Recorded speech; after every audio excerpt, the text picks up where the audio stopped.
Welcome to the Property Investors Podcast. Thanks so much for tuning in. Make sure you subscribe so you never miss an upload. You can catch us on Apple Podcasts, Spotify, and YouTube. Enjoy this week's show and don't forget to share it with all your friends. Hey, I'm Russell Leeds. I'm Ricci Mandal. And welcome to the Property Investors Podcast. On this week's show, how to build your serviced accommodation power team.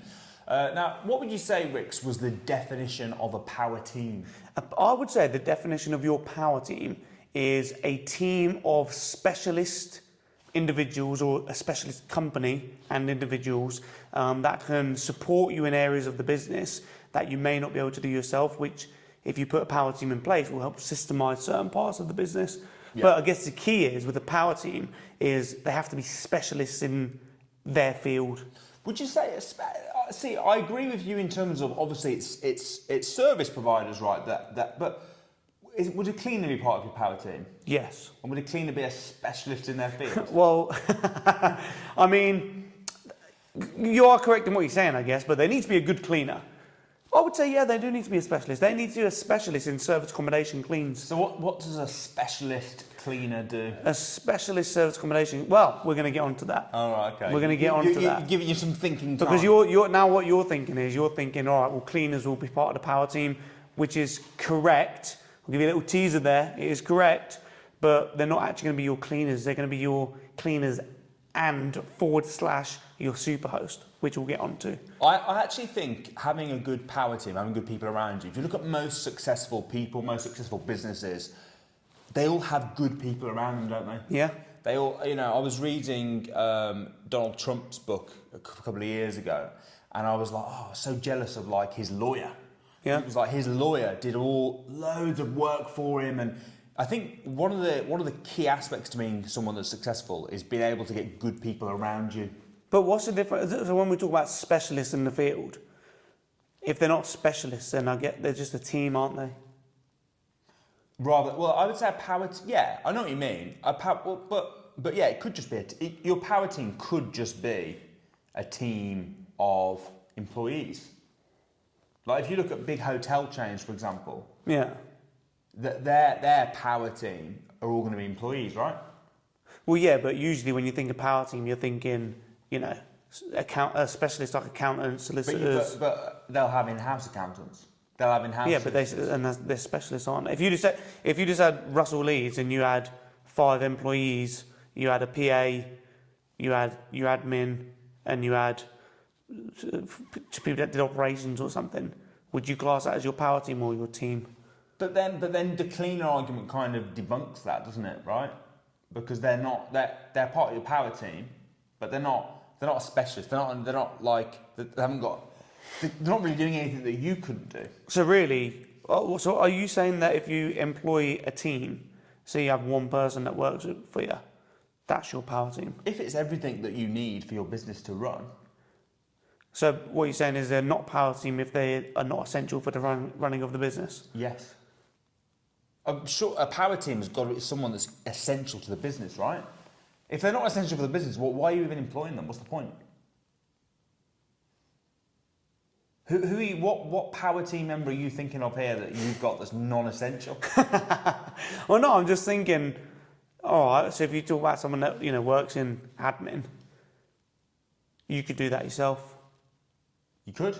So they're not part of your power team. But I'm not arguing that. You are. I'm saying that a cleaner, you could do it yourself, but I think a cleaner is a good member of the power team. And then you're saying, no, it has to be a specialist.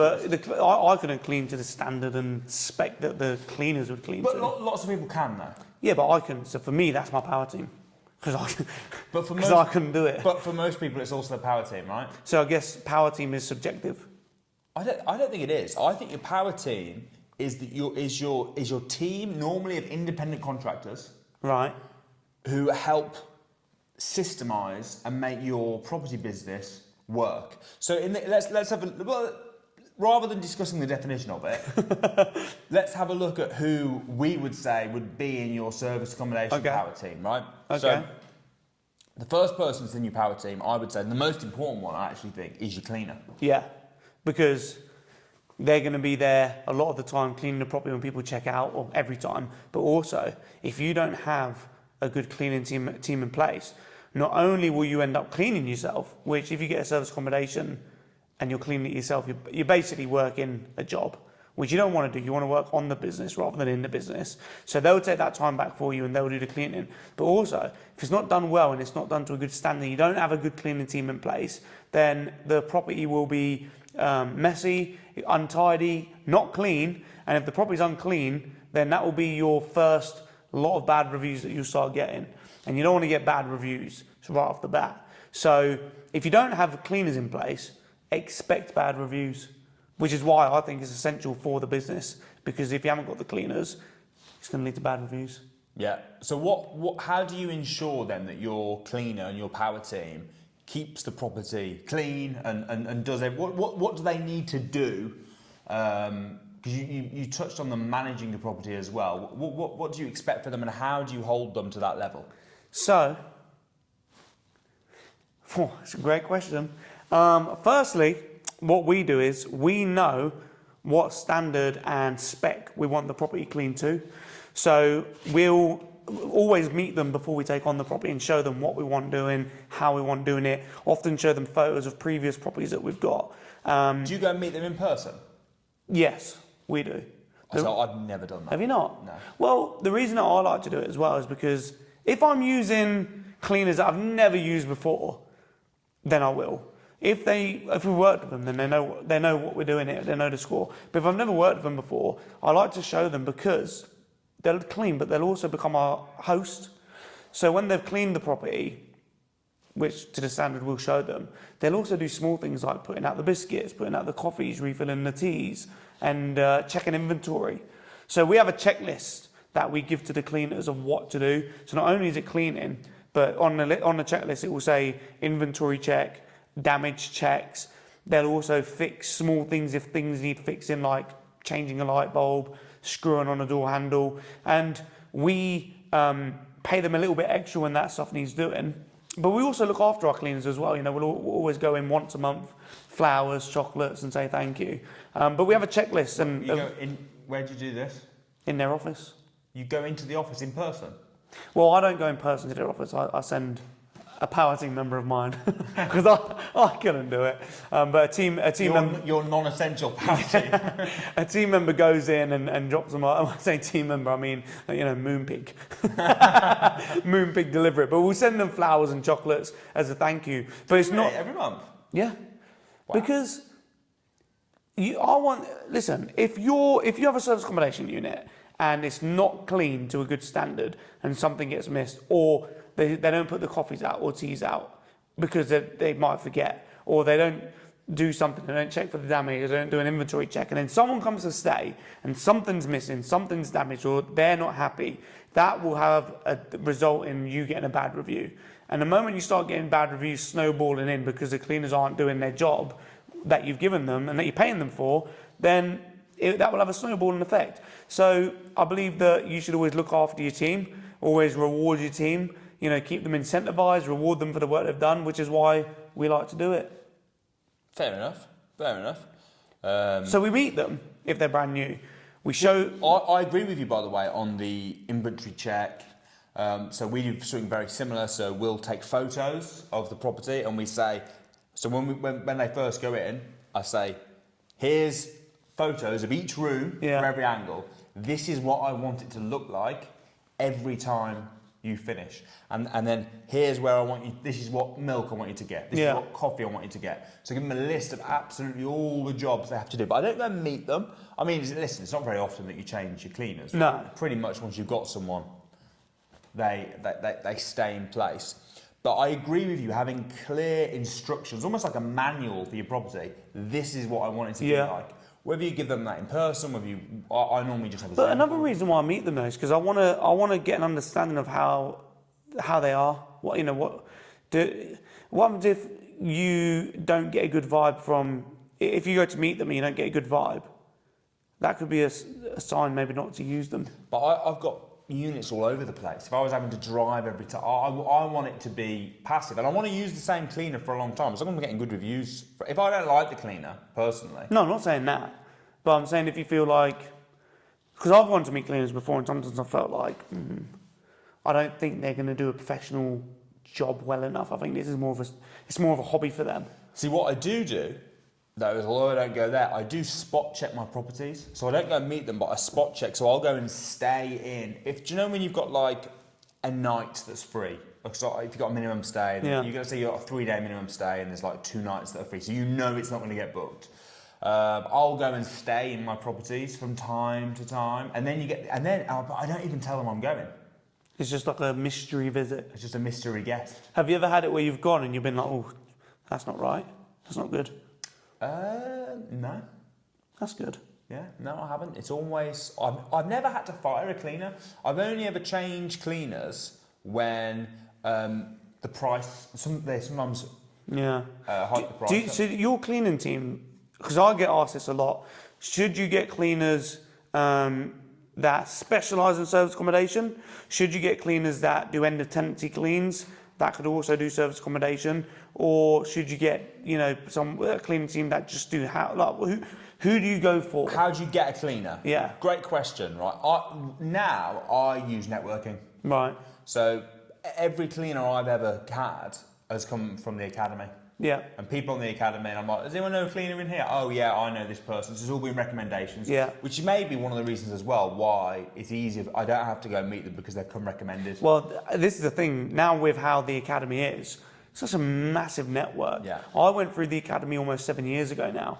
And at the time it was a lot smaller than what it is now. Today is just unreal what it is now. 7 years ago, that's one of the reasons why I went to go and meet the cleaners, because I would find them and I would go and meet them there, show them what I want, and also I can visually walk through the property with them. And if they didn't do now, 7 years ago when I started, there wasn't many companies that specialise in service accommodation cleans. Whereas now I feel like we live in a time where, we're living in a revolution right now where service accommodation is absolutely booming and taking off. 7 years ago when I was doing it and starting out, it was a thing. It wasn't massive though. So there wasn't many cleaning companies that did service accommodation. Yeah. So I would go and meet them, show them what I wanted, and then they would almost tailor a package to what I wanted. Yeah. So that's another reason why I used to go and see them. So I would do that over the phone. So what I used to, the very first time I was looking for a service accommodation cleaner, probably a similar sort of time ago you were looking, I couldn't find anyone. Yeah. I was ringing around, I was like searching for cleaning firms, I was ringing around and everyone was like, oh no, we don't do that. What days do you want though? Do you want Wednesdays? I was like, no, I want every day. I want every day, randomly. Yeah, yeah. I don't know when. Sundays it might have to be, Saturdays, Monday, and they were like, oh no. And no one was really struggling to find someone. The way that I think is the best way to find someone now, network's the best. Get yourself into a network of people that do it and ask for recommendations, right? And quite often as well, I've found with the academy, it's like family members of academy members that have done it and stuff like that. So that's really good. If you're starting from scratch, you don't have a network. I use Bark. Have you ever used Bark? Was that a dog? No. So Bark's a website where you can go on and you can advertise for stuff. It's a bit, it's like a modern day version of the, the Post-it notes you used to put up in shops. You mean posters? Well, they're not posters. They're like little postcards, I suppose. And they have the notice boards. Is it just like a platform to market yourself? Kind of, yeah. So it's for service providers. Right. And you go, if you're looking for a cleaner, for example, you go on, you explain what you are, and all the cleaners can see it, and they can pay. I don't explain much. Pay credits or whatever to buy your request, to get your contact details. So you'll go on, you put your advert, and if they see your advert and think, oh, that looks like something I could do, they will pay Bark to get your details. That's pretty good, because then you filter out people that aren't really serious about it. You've got more people that are serious about their business. Yeah, and if you post an advert on Bark, you'll get loads of cleaners that will contact you who are up for doing service accommodation in the area. They know all your details. I found that has worked quite well. I used that a few times for early rounds. Now I pretty much just use recommendations. Yeah. Bark is a great go-to. But you're right, you want your cleaner to be your property manager as well. Yeah. So this is what I want the property to look like every time. If a light bulb needs changing, I want you to change it. If anything bigger, if there's something big, I want you to let me know so that I can sort it. Yeah. And the cleaners, we have them linked up because we use, I don't know whether you're going to count this as part of the power team. I think I would say, well, would you count channel managers, power team? Yeah, absolutely. All right, well. Could you do the channel management yourself? Yes. Could you do it yourself easily without having a headache? A lot of people do, don't they? A lot of people just use, because let's face it, right? All right, you could list it on one AirBnB online, booking.com. but all right, I would class them as part of your power team. I agree. So if you give your cleaner access to your channel manager, you don't even have to talk to your cleaner. Sometimes I will only speak to my cleaner every 6 months. Yeah. They're just getting in there, doing the job, I get the invoice, I hardly ever speak to them unless there's a problem or something they want to deal with, right? So, so cleaner, big one. Next, channel manager, part of the power team. You can do it yourself, but it's easier. Do you want to explain what a channel manager is? So a channel manager we use a company but it's basically a software. And you have this software, and what you do is you give the software, the channel manager, your property information, pictures of it, description of it, all the information you can. You upload it onto this portal, if you like. And then what the channel manager does is they take the information and they list it on online travel agencies like Booking.com, Airbnb, Trivago, Late Rooms, so on and so on. Now, the good thing about having a channel manager is this. If you did this yourself and you just took your property and you listed it on online travel agencies, what most people do that do this, by the way, is they'll list it on Booking.com and Airbnb, which is cool. But if you want to get more bookings, of course, you want to get more eyes on your property. So the more online travel agencies that it's on, the more people are likely to see it, which means likely to get more bookings. Problem with that is if you got it on 35 different online travel agencies and you get a booking from Late Rooms for the next couple of nights, the other online travel agencies don't know you've had a booking because you've independently listed it on one of the online travel agencies. So now you've got your diary and you got a booking on Late Rooms, but then you might have your Trivago diary over here, which you then need to block off. So then you have to manually go and block off all of the dates, which could lead to double bookings if you don't keep on top of it. That's just one aspect. So what your channel manager does is you give them the information, they then list it for you on the online travel agencies, and then whenever there's a booking, bang, Booking.com, goes onto your channel management diary, and that will automatically then cross off the dates that you've been booked on the other online travel agency. So that stops double bookings. Other things that channel managers do is automated emails. So when you've got your information for the property, you've uploaded it, it's all set, you've listed it, you can set up an email system through the manager where when someone books, they get an email. And of course, you type the email, you structure the email. You get one, you can send one when they check in, when they check out. So you've got an automated email system as well. Again, you can link it to your cleaners, so you can give people limited access to the diary.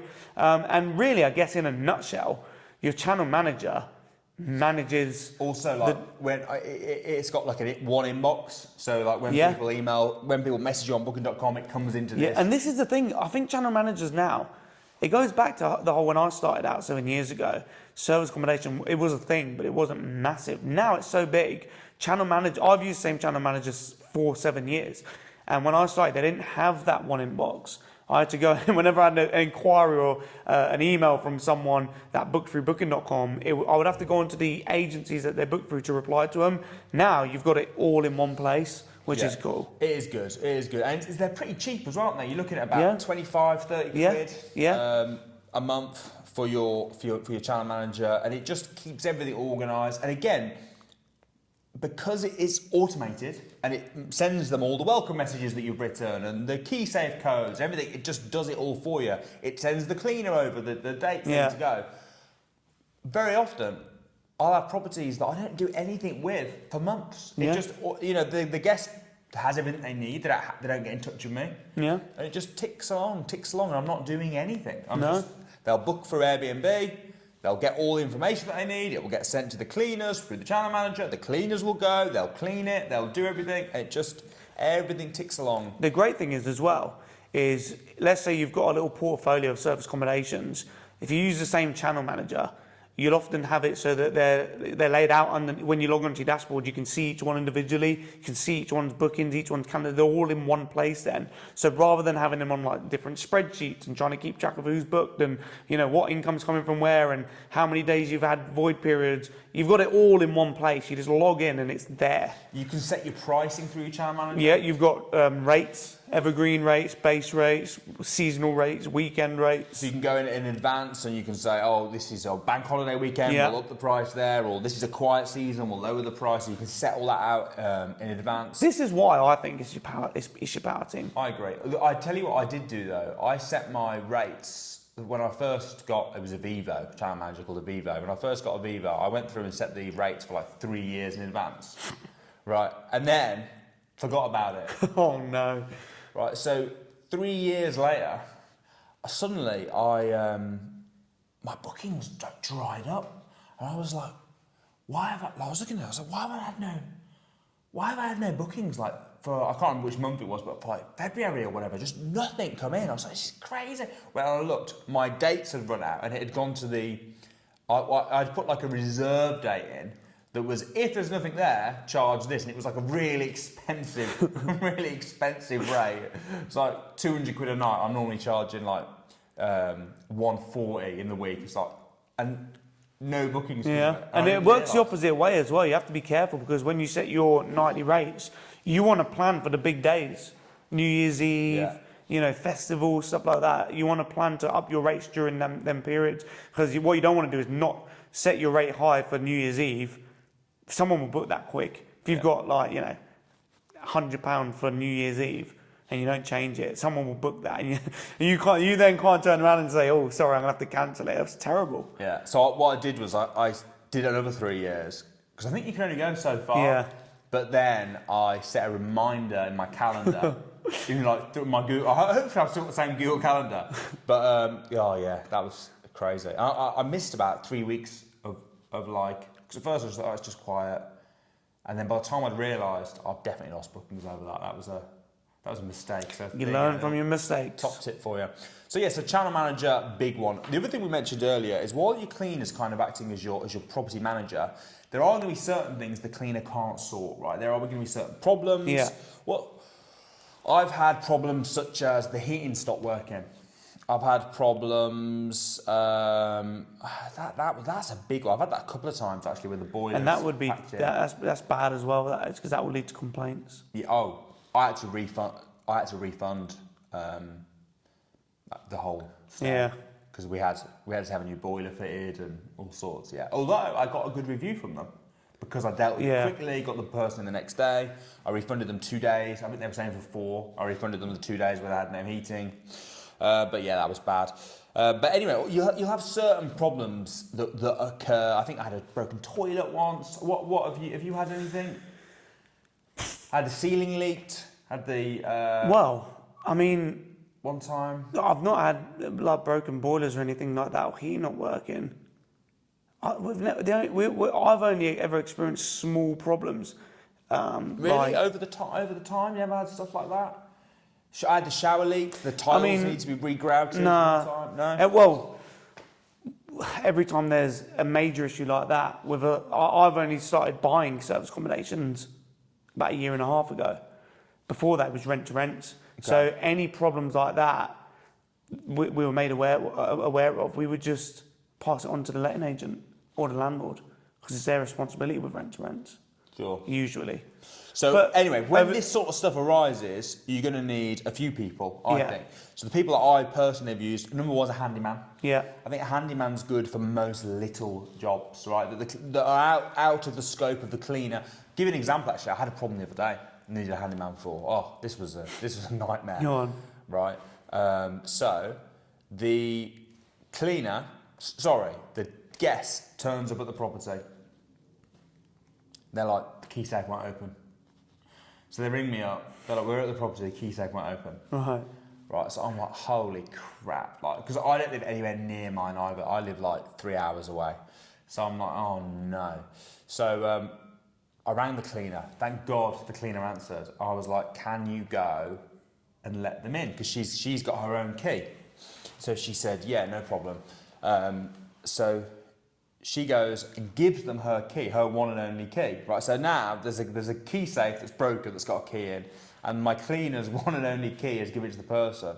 So I had to get a handyman to drive over, break the key safe off the wall, Right. put a new key safe on, put the key in it, and then when they left, they had to put the key back in it. But can you imagine if the cleaner hadn't answered? No, that would have been terrible. It would have been. You'd have had to go up there. Yeah. And you have to say to them, you have to wait a few hours. Yeah. Would have been awful, wouldn't it? Disastrous. So what I've done now, and I've done this on future properties. This is my first one. So I've learned the lesson before it happened, but never got round to changing it with this one. Is I've now got 2 key safes at the property. So Right. I've got my main key safe that I'm going to tell them about, and I've got a hidden one that's literally just behind the bin. That's a good idea. In the bin shed. So if this ever happens again, Yeah, that's a good idea. I can say, look, there's another key safe. That also solves the problem of if somebody accidentally takes the key with them or you lose it, you'd have to rely on someone to answer the phone, and there's always a backup. That's a good idea, yeah. Extra key safe. So yeah, 2 key safes. But for these type of jobs, you need a handyman. Yeah. Any little thing that comes up, handyman. The other one that I've got, luckily they actually live nearby for most of my properties. They do most of it. If you've got properties together, I know you do a lot in Milton Keynes. Yeah. You only need one set of power teams, right? Yeah. So which is useful, but you need a plumber. Yeah. Because there's often going to be stuff that comes up with your plumbing. Well, maybe not often, but I've had it a few times. It might be a heating problem. It might be your boiler's broke. It could be the toilet. There's a problem with the toilet or anything like that. So I think a plumber is always worth having. And I've also had I've had electricians as well. I've had to use for properties where the lights. It's all normally little stuff, but the lights have blown or something. So electrician. So I would definitely say handyman, electrician, plumber. I'm trying to think if I've used anyone else. I don't think I've used anyone else on a regular basis, like a power team. I have part of my power team. No, not for service accommodation. Of course, there are other, I guess your accountant will be that'll be part of your power team within the company. But actually systemising. But actually for service accommodation. Is there any other handyman or anything like that you need? I'll tell you this, one other type of person that I think would be useful to have, I actually don't have. Go on. So this is a non-essential power team. You could argue... Isn't they just part of the team then? Well, you could argue that they're all non-essential, because technically you could do it, right? But then you're just doing the job. Yeah. Right? Most of the stuff especially if you're a bit handy, most of the stuff you could do. But something I've considered getting, but at the moment I still do myself, is when the guest has a problem, who do they call? What, are you asking for me for my business? Yeah. Well, we have a virtual PA. Okay. Oh, power team, of course. So why did you not mention Yeah, I know. I didn't. Yeah, virtual PA. So what happens? How does this work? So what happens is the guests have a phone number that they can phone if there's any problems or any issues, and we have a virtual PA. And when they ring the phone, it goes through to the virtual PA that has a list of questions. We've given them questions that, really, in my opinion, every single question that could be possibly asked from the guest. So, what's the Wi-Fi password? If something's not working, where's this, where's that, how do I do this? Everything has an answer to. Now, the virtual PA will be able to answer it. Like, what's the Wi-Fi password? So, yeah, stuff like that. Because you'll put this together, because when you put your welcome pack together... It will all be in the welcome pack. It's all there anyway. Yeah, but guests don't read the welcome pack properly. Yeah. Come on, you know this, Russ. They'll always ask what's the Wi-Fi. There will be some things that your virtual PA won't be able to answer or help with, like the heating is not working. And then if that's the case, then we've got our virtual PA also has the handyman, all of that's in our power team is with the virtual PA. So the virtual PA will answer. They'll try and answer the question. If they can't, or a problem needs solving, they'll have the answer to that problem. They'll ring the plumber, and then the plumber. So I don't actually deal with it. A common one is, can I check out late? Isn't it? Do you get that quite a lot? We do get that quite a lot. Do you charge extra for that, or do you just do it if you've got availability? We do it if we've got availability. I'm the same. So then your virtual PA would just contact the cleaner and say, hey, can the guest check out at 11? Yeah. And then the cleaner will make the call. But if there's a booking though, then we'll charge them. If you've got a booking the next day? Yeah. If the day they're checking out, there's a booking, we'll charge them. Because then the cleaners then have to work really hard. Not necessarily. Just go in a bit later. Let's say you say, what? Well, no, because there's do you do 10 till 3? Are they your check-out and check-in times? No. 1 o'clock's check-in. 1 o'clock? Checkout's 10. Wow, you don't give your cleaner very long, do you? Well, a lot of ours are one-bedroom apartments. But yeah, but what about if you've got 5 and they've got 5 to do in that time? I know, because the cleaning companies that we use, they're quite big. Fair enough. I do 10 to 3. Right, so sometimes they'll message me and say, hey, can I check out at 11? And then I'll just message. But is that because you've got your whole, like your cleaners are doing all of your properties in that area? So they might have, if you've got 3 properties in one area that have all got someone coming, same, check out and check in same day, then they've got to do 3 properties in that space of time. Yeah. Yeah. Fair enough. But most hotels do 10 till 3, don't they? Yeah. But one's better. I mean, from their point of view, it's better. Yeah. But yeah, I always just message the cleaner. I don't charge them. I just say to the cleaner, hey, they want to check in at 2. Will you be done by 2? And if they are, I just message them back and go, yeah. But I don't put any pressure on the cleaner. If the cleaner's happy to do it, great. If the cleaner can't do it, says actually, I'm not going to be getting there till 2 or whatever, then I'll just message them back and say, sorry, there's a guest checking out, it's being cleaned. But if I can do it, I do it for free. Fair enough. But that's the sort of thing a virtual PA could do. Yeah. See, I don't use a virtual PA, I do it myself. Why? I have considered moving to a virtual PA. I don't get many messages. I reckon I spend half an hour a week managing all my service accommodations. It's pretty streamlined. So I do have the odd. But it's not. It won't cost. It's not an overhead having a PA, virtual PA. No, I know, but it's just. It's gonna. I agree with you. I probably should get one, but it's just going to be a little bit of setup time now. I'm going to have to find someone. Then I have to train them. Then I'm going to have to make sure, like for example, I'm going to have to teach them things like that. So yeah, but once you've done it once, it's done. I agree. I should do it, but it's just not. It's the pain. Do you know, the pain's not that bad for me right now. It's hardly costing me any time. Do you know what I mean? It's just, if it became a big job and I was suddenly, I get a lot of guests that stay for a bit longer. I've got someone at the moment that's in for a month. So they don't have any. Yeah, there's not many problems. It's just ticking along, you know what Fair I mean? enough. It's like. Fair enough. Maybe one day. One day One day when Russell's on holiday trying to relax on a beach and he's just had like 10 phone calls. That's the one time I do notice it.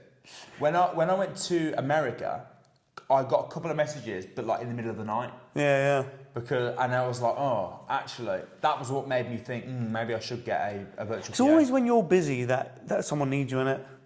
Yeah. Always when you're doing something, that's when the phone rings. Yeah, when you're on holiday. Why can't it just ring when like you just like sat doing nothing?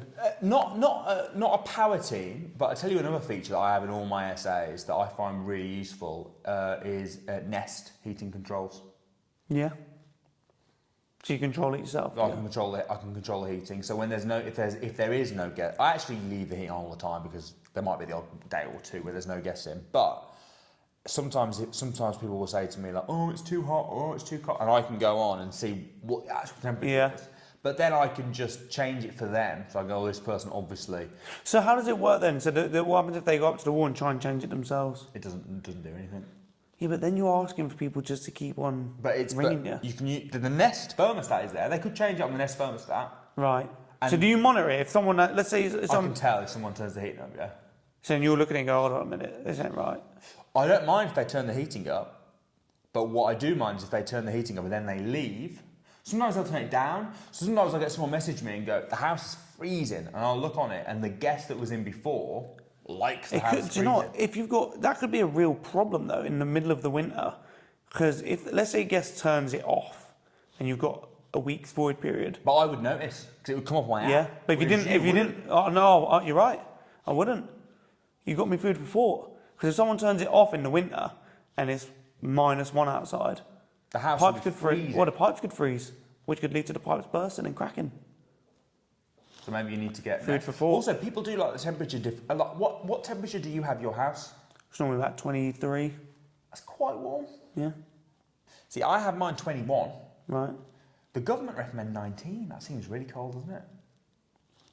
19's what I have the aircon in the car in the boiling hot summer. Yeah, I think the government recommend 19. Sam, do you know how hot? Have you been to Samuel's house? Yeah. How ridiculously hot is it? Every time I'll bust a sweat as soon as I walk in. He has it 25 degrees. What's wrong with him? It's not him. But does he sit? Do they have the windows open all the time? No. It's just Amanda likes it really hot. It's just like a sauna. It is like a sauna. When he's like, what are you talking about? It's normal. I was like, mate, it is not normal. I said, put it this way, when you first used to go around Amanda's house, before you guys, did you think her house was really hot? And he was like, yeah. So that's how we all feel now. I was at his house the other day, having a meeting, and after, I was like, mate, I need to get out of your house. I went in his plunge pool. Then I was there like freezing. I bet his plunge pool's hot as well, isn't it? Plunge pool. He keeps that warm. 30 degrees. It's a hot tub. So I think Nest is quite good. Yeah. Extra little bonus. But if you set these up correctly, the cleaner's the big one. But if you've got your channel manager, you've got your cleaner, you've got your virtual PA, which I think I should do, but it's just such little work, I haven't bothered. Do your virtual PA ever get in touch with you and say, I'm stuck, what do you want me to do? They did in the beginning, and then all we did was write down what they were stuck on and give them a solution for it. If the boiler's broke, can they have the authority to get the boiler fixed with your handyman, or do they have to come to you? How much money can they spend? Because when I used to run a letting agency, our deal with the landlords was we'd spend up to £100 Yeah. per problem. Yeah. Without, That's same as us. say, £100. So they can do £100. But if the boiler's gone or something that's not our responsibility happens for rent to rents, they would have to come to us, because then we would have to go to the landlord. Okay. But small things, light bulbs changing, a lamp has... Does your cleaner not do that though? Yeah, but I mean, we still pay for the bulbs. Yeah, but my cleaner will just buy that. They'll just buy it and do it, and then they'll invoice me at the end of the month. Yeah, same as us. Yeah, so you don't have to do anything. No. So if you get your power team set up correctly, Yeah. service accommodation, because people think, oh, it's better tonight. It's really not. No, when you've got a team in place. It's practically passive. But this is what I'm saying. That's why I think it's a power team, because if you haven't got that in place, then it will be hard work. It will be a job. If you were having to go and do the cleaning, Yeah. be the handyman, Yeah. a lot of people do that. Maybe they enjoy it. I couldn't enjoy it. It's maybe they don't enjoy it, but Imagine me scrubbing the toilet. I can't actually. No. No, I can't. No. Nah. I think it's important you get your power team set up. And if you do that, you can completely systemise your service accommodation business, which allows you to scale, right? Because Yeah. if you're trying to do it yourself, you're only going to be able to manage 10 units. Oh, even that's a lot if 5 you're just doing it units. on your own. How many would you be able to clean in 4 hours? It'd be horrible. Yeah. It'd be horrible. If you went on holiday, what would you do? With this, it just runs in the background. It's Yeah. amazing. So that's how you build your service accommodation power team. If you've got a member of your power team that we've not thought of, or any top tips to systemise your service accommodation business, do comment below, and we look forward to seeing you guys next week.